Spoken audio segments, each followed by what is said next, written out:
Bonsoir à tous, bienvenue dans cette nouvelle édition d'Info Soirée. On y va pour les titres qui font l'actualité de ce mardi. Enquête judiciaire sur la mort de Subramania Kisnen, les jours se suivent mais ne se ressemblent pas. La journée d'aujourd'hui marquée par la visite des lieux du champ de Cannes à Moka par la magistrate chargée de l'enquête et les précisions apportées par un témoin oculaire. Pendant ce temps, à l'Assemblée nationale, Mahen Ganga-Persad refuse de poser sa question au ministre du Commerce. Yogita Sorminaden n'a plus le droit moral de siéger au Parlement, dit le député travailliste.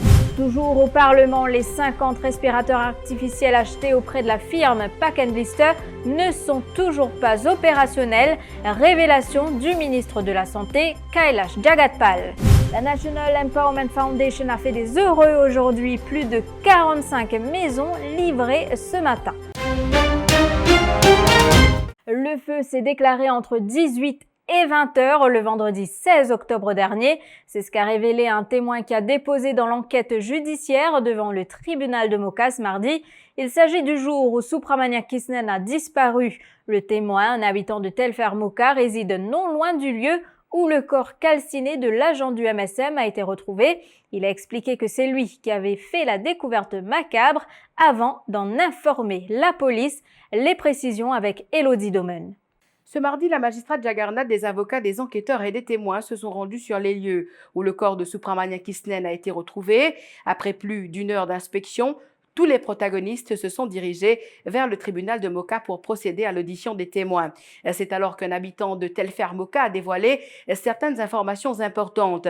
Il a raconté que le vendredi 16 octobre dernier, il était à la maison et vers 19 h, il a entendu des bruits dans le champ de Cannes situé non loin de son domicile. Quelques minutes plus tard, il a vu l'incendie, mais à ce moment-là, il ne pouvait pas savoir qu'il y avait un cadavre sur place. 2 jours plus tard, soit le dimanche 18 octobre, c'est son épouse qui a retrouvé un pied dans le champ de Cannes. Lorsque le témoin s'est rendu sur place, il a constaté qu'une personne est morte brûlée et c'est là qu'il a informé la police. Lors de son audition, le témoin a également confirmé que 2 jours après que le corps ait été déplacé par la police, il y avait un autre feu dans le champ de Cannes et les pompiers ont été sollicités. Son audition a pris fin vers 13h30 cet après-midi. Une 4e audition est prévue demain matin.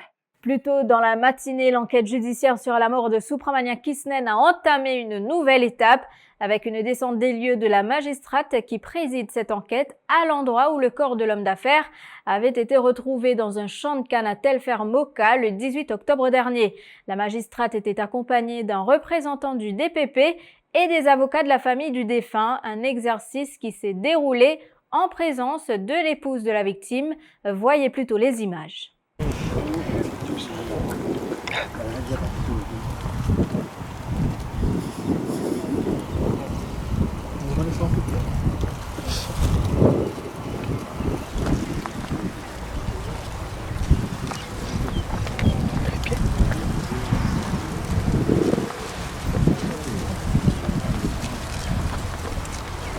Après les auditions devant le tribunal de Moka, Simla Kisnen, l'épouse de Subramania, s'est rendue à la commission anticorruption.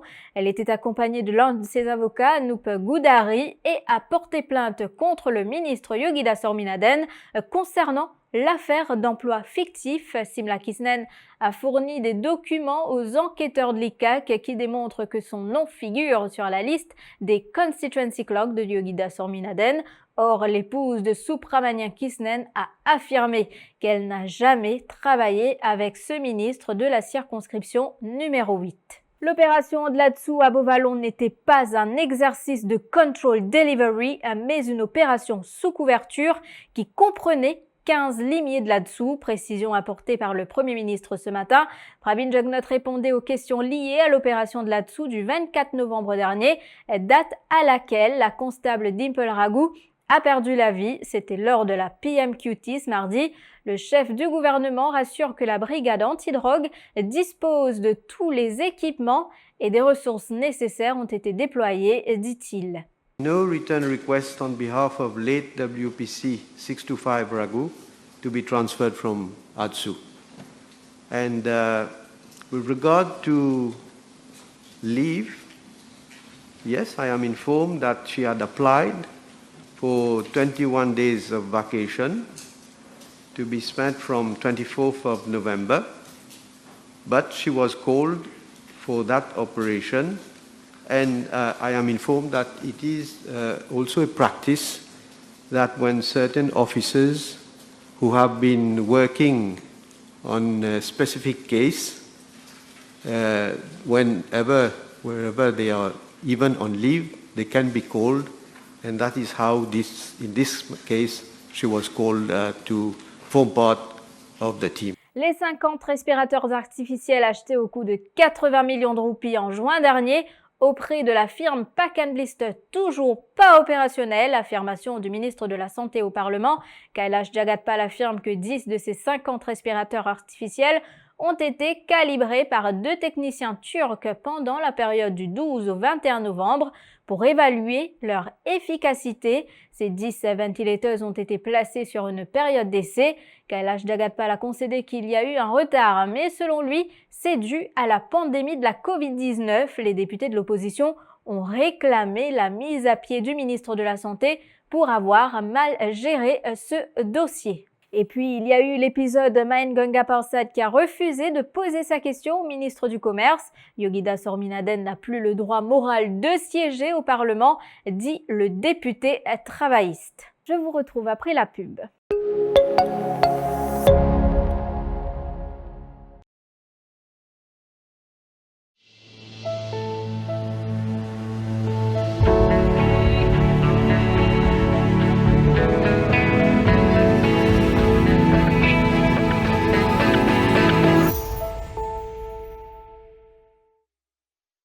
Savemount Music Festival à nous fêter! Vendredi 18 décembre, c'était à 11 et à soir, Parking Savemount, Nouvelle-France. Vanessa Matthews, Jazzy Rika, GSB Morning Game, Lara Manissum et le groupe Ravana. Billets à partir de 300 roupies, le ticketbox.mu et dans 24 supermarchés Savemount.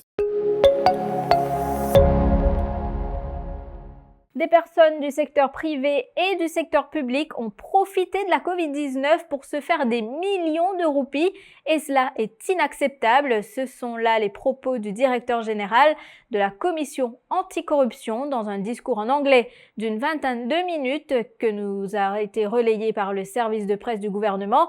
Navin Bikari a rappelé que même dans une situation d'urgence dans laquelle la vie des gens est en jeu, les dispositions de la loi doivent être respectées. Il participait à une cérémonie ce matin dans le sillage de la Journée internationale contre la corruption qui sera observée demain. Even though you are acting within the emergency framework for procurement purposes, there are other rules and regulations that you have still to comply with. Of course. What about sanitary rules?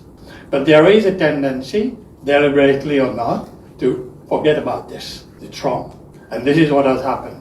So there is a lot of collusion. There is a lot of, corruption going on.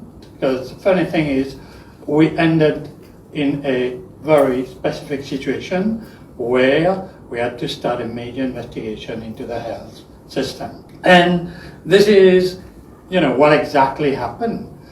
The private sector and the public sector in that particular emergency procurement process, join hands and try to avoid regulations and processes in order to, act corruptly and gain millions, if not billions of rupees or dollars. Larmes de joie et vives émotions pour 47 bénéficiaires de la National Empowerment Foundation. Après des années d'attente, ces 47 familles ont reçu les clés de leur maison ce matin lors d'une cérémonie au siège de la NEF à Port-Louis. Un ouf de soulagement pour elles car jusqu'ici, elles devaient trouver de l'argent pour payer un loyer. Bien content, bien remercier NEF, ce qu'il fait pour moi aujourd'hui. Pendant 25 années, je suis à locataire, je suis pour la case, je suis bien content, puis je gagner la case aujourd'hui. Ma famille est pour nous sommes pour comment le soulagement. Quand j'ai acheté mon carte, je suis propriétaire de la case. Pendant que je suis à la locataire, c'est bien difficile pour moi, je passe beaucoup de moments difficiles pour ça. Pour moi, c'était une grande joie, un bon moment pour mes enfants surtout, pour madame. Je suis bien content. Et pour moi, c'était une grande chose, un grand pas dans la vie. Combien de temps on a parlé? 15 ans, bientôt. Ouais, mais avant, je suis resté en rivière, à une réunion au cours. Puis le marché aussi, 5500. Sentiment, c'est un moyen émotion pour me plaire. Cette initiative fait suite à une mesure budgétaire annoncée en 2018 qui prévoit que dorénavant, 10% du nombre de maisons érigées par la NHDC reviennent aux bénéficiaires de la NEF. Le directeur de la NEF, Jean-François Chaumière, affirme qu'environ 1000 bénéficiaires sont en attente d'une maison. D'après nos statistiques, nous avons à peu près 1019 familles qui en attendent de la case. Mais comment on connaît la question de logement, c'est une priorité, une grande priorité, moi besoin dire, du gouvernement. Comme on connaît, dans chaque lotissement de la NHDC, 10% réservé pour les bénéficiaires de la NEF. Et moi aussi, Diaou, qui est in the pipeline là, nous avons encore 51 la case qui préparer bientôt. C'est ici que prend fin cette édition. Merci de l'avoir suivi. Je vous souhaite de passer une excellente soirée. L'info en continu sur le www.defimedia.info.